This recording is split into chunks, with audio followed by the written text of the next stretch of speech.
Napenda kuonyesha kipo.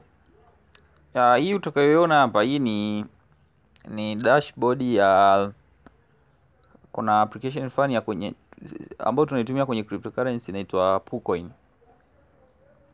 PuCoin mara nyingi huwa inatumika kwenye kunani hizi shitcoin. Kwa hiyo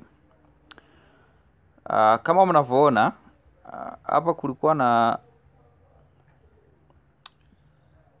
price ya yani tuseme price ya price yake ambayo alinunua.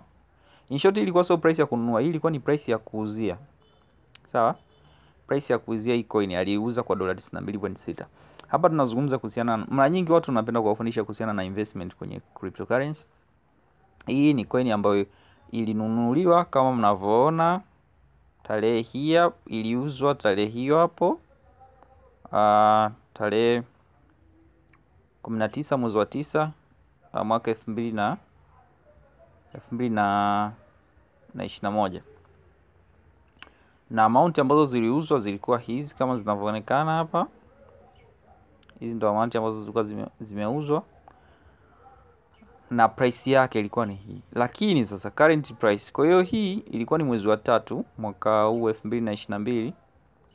Kama mnavyoona current price ya hiyo coin ilivyokuwa ni hiyo hapo.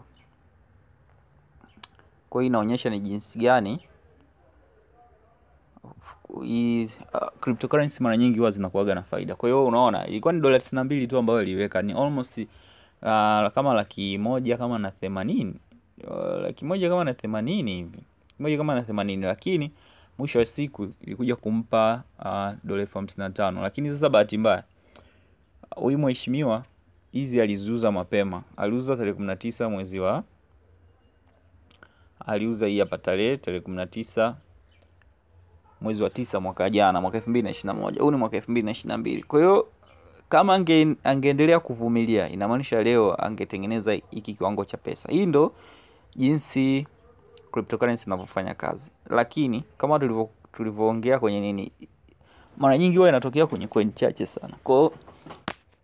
Lakini kuna strategy ambazo tutajifunza zitatuonyesha jinsi gani ya kuweza kufanya hiki kitu.